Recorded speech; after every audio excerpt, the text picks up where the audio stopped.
Alright everyone, here we go again, ready to get started with another episode of the ShaneChise. And if you're looking here at this home screen and wondering why this looks so familiar, it's because we had a snafu with the PlayStation memory. Somehow after we completed our last episode, we managed to lose that Raiders franchise, so I have no idea where that's went.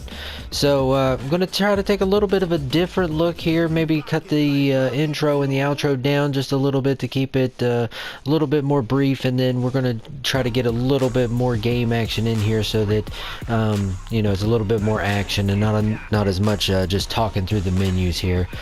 But I have changed a couple of things that I wanted to go through. So as we get started on a new ShaneChise here with the same team, we just wanted to go ahead and run through everything here real quick. So we talked about training on the last episode. Nothing going to change there. We're going to focus on Josh Jacobs, Cleveland Farrell, and Carl Joseph. And then we're just going to simulate the training this year because there's really nowhere else to emphasize as far as how bad these Raiders are. We do have some players to upgrade coming out of the preseason, so we'll go ahead and get those guys taken care of. I'm going to upgrade Carl Joseph, trying to get him more of a scheme fit here for us. Same thing with Nevin Lawson, going to up his slot presence. And Daryl Worley, same thing, going to get him. He's going to turn into a scheme fit for us, just like on the last episode. And then Nicholas Morrow, who's actually going to be our starting outside linebacker. We are going to keep him as a run stopper because we need to get all the points that we can for this team. So that's that for that part. And then if we look here just to show using the new active roster, a couple of things did change for us as far as our depth chart. So if we go to the injury report here, holy cow, as if the Raiders weren't bad enough, they already have 7 players on the IR this year. So that downloaded with the active draft class, so that does hurt us a little bit. Justin Ellis was going to be a big part of our defensive line, and Markel Lee was our starting outside linebacker, which is why Morrow is going to be our starter at right outside linebacker. So big changes there. And then just to refresh your memory here on the depth chart, just a couple of the changes that we made. We're going to move Foster Moreau to our starting fullback because he's actually better than our starting fullback. Now with the injuries, Hunter Renfrow is going to move up to our wide receiver 2, which is going to give J.J. Nelson a little bit of action here, so that's not a bad thing. We just got a couple slots that we can fill in now. Left end, we're going to go with Corey Lugitt because he's a power rusher, which kind of fits more of my personal scheme. Cleveland Farrell going to go to right end because he is a speed rusher, and that's where we had a lot of success there against the Broncos in this game that we're getting ready to replay in our last episode. And then Maurice Hurst, and now Jonathan Hankins is going to get the start at defensive tackle because, again, of all the injuries that we have here. And then just looking at our sub packages, our rush left end is going to be Josh Morrow still. Our right rush end is going to be Cleveland Farrell, Hurst and Lugitt at the DTs. Again, we subbed in Eric Harris for Vontez Burfict at the sub linebacker, and Nevin Lawson going to stay in as our slot cornerback.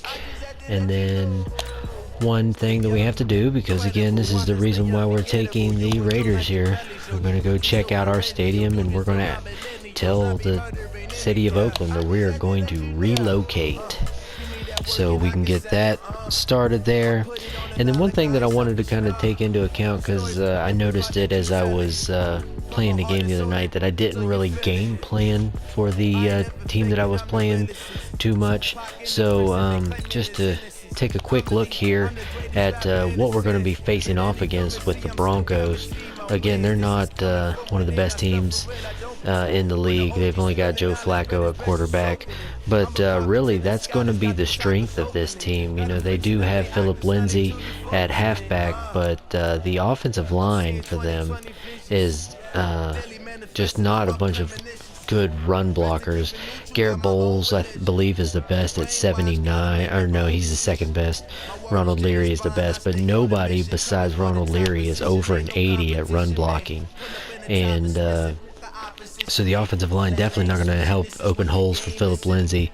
But one thing that I did keep getting hit with when we played the Broncos was this wide receiving core. You know, they're young, but they're athletic, and they can make some great plays, especially against our inferior cornerbacks. So when we're on defense, I think we're just going to drop into coverage and see if this offensive line can beat our front seven and try to make holes for Philip Lindsay, and see if that is going to be fortuitous for us to try and allow them to run first, and then see if we can stop the pass by dropping extra guys back into the defensive backfield. And then as far as our offense, they have a really weak defensive front. Derek Wolfe is their best in their 3-4 scheme. Adam Gutz is not that great, and then Shelby Harris, again, not that big. He's only 300 pounds at defensive tackle, or nose tackle, I guess you would say, in a 3-4. So I think that we could do a lot of running up the middle, and hopefully that gets us some yardage, because when you look at the rest of this defense, you've got Von Miller and Bradley Chubb on the outside of this 3-4, but on the inside, very weak in these two middle linebackers. So if we run up the middle, I think there should be some decent holes there, especially with Rodney Hudson leading the charge for us at center. And then when you look at this defensive backfield, this is a very good defensive backfield too. Not what it used to be, but Chris Harris still one of the best corners in the league. And Justin Simmons and Kareem Jackson are no slouches at the safeties either. So I think we're going to need to run.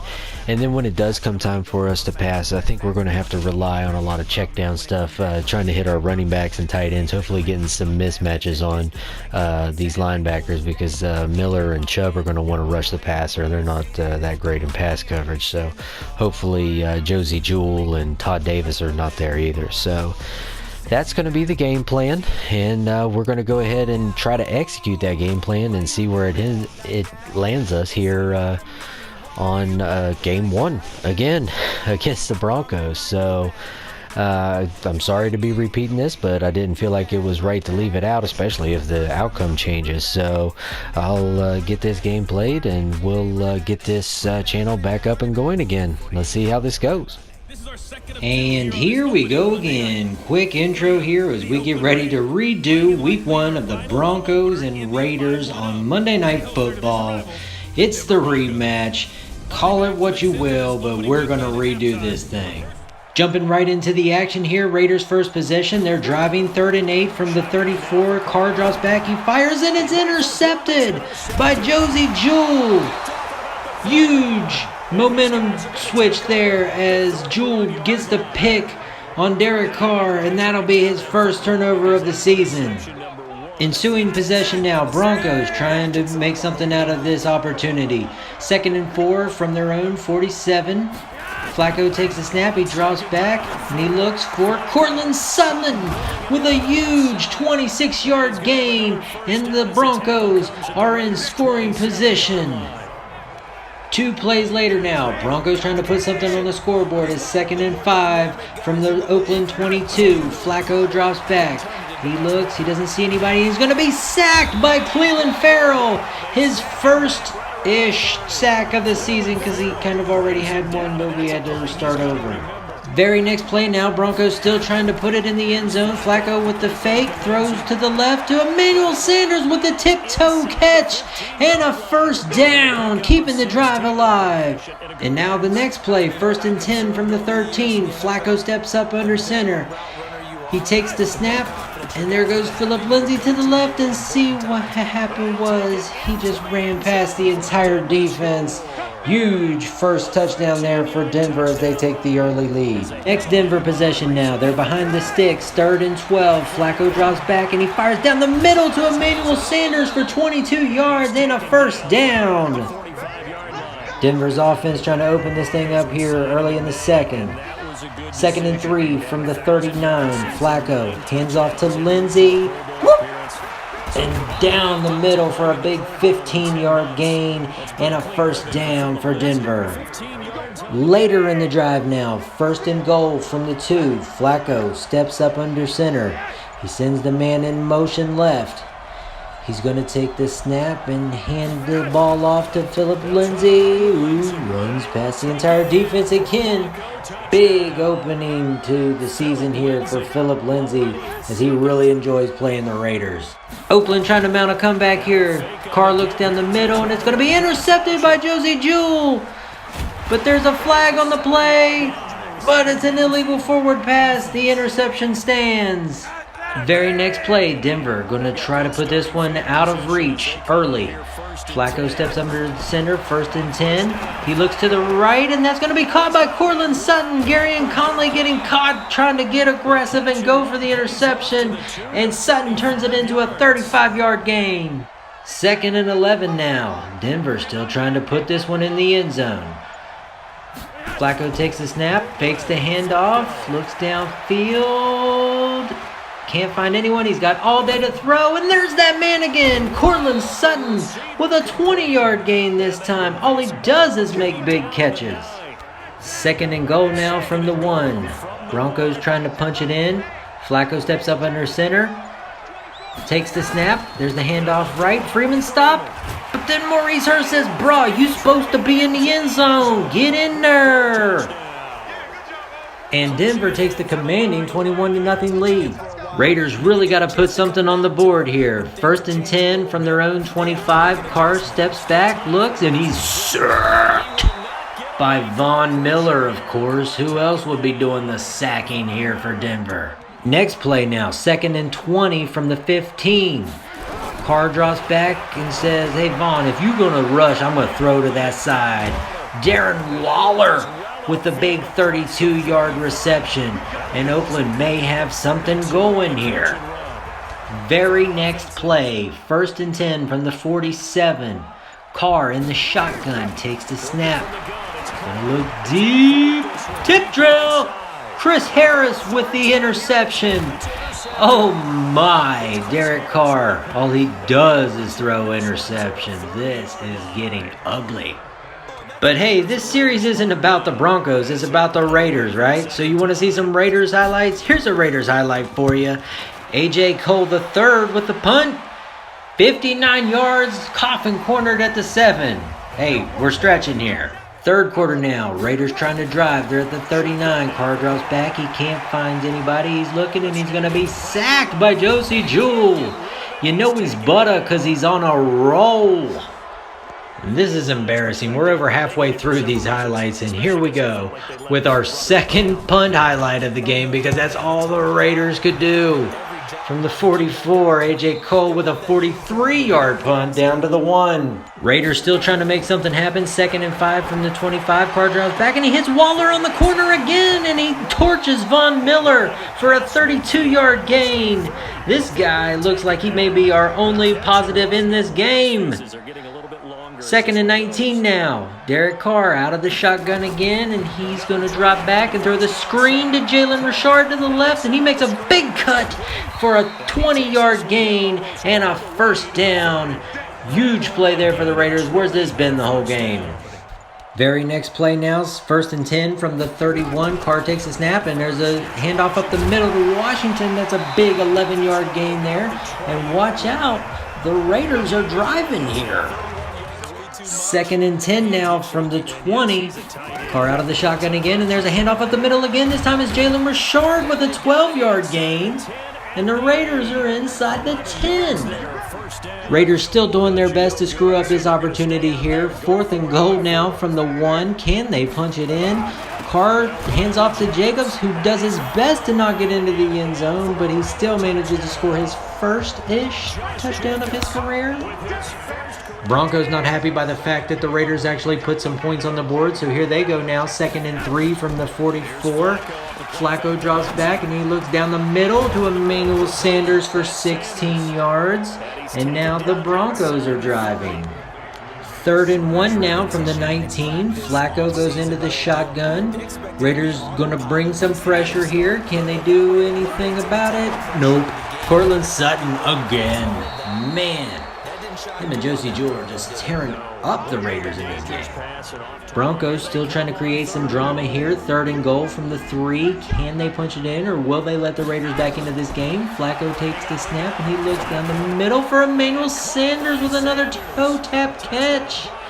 And the Broncos are going to put this one out of reach. Raiders are still going to try to play for what little bit of integrity they have. 3rd and 4 here, and there's another pass to Darren Waller. Wow, great game for him. Big catch down the middle. Very next play now, Raiders going to try to make some more moves here. Carr takes the snap, and he's going to look to the corner to Derek Carrier, the other tight end. That's going to be a 1st down for the Raiders. Very next play again now. Carr going to try to put this one in for pride. He's going to look down the field and find Dwayne Harris on the drag route, and he's going to pull away for the touchdown. And he's going to celebrate here. I'm not sure if this is a pose or if he's covering his face to hide the fact that he plays for the Raiders. Raiders still going to try to put just a couple more points on the board here. Carr looks to the right. Pick 6. That's going to be a final. 38-13 here.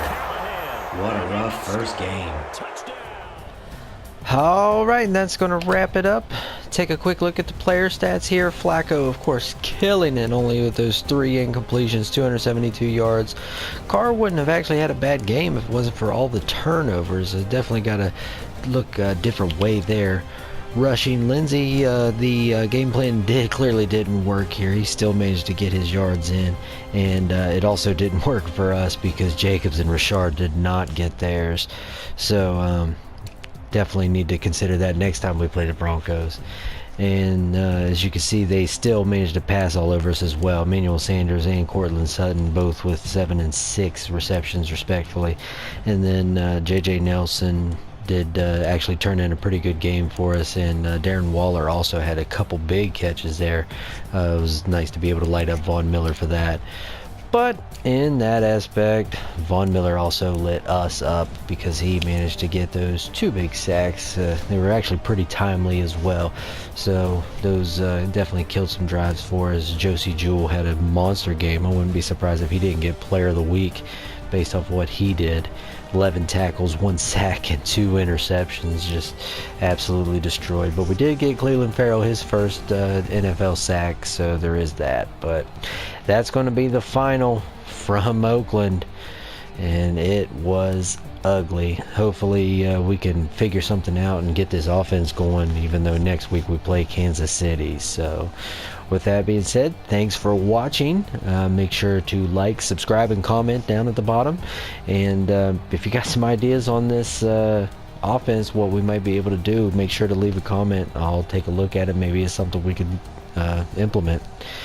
Thanks. We'll see you next time.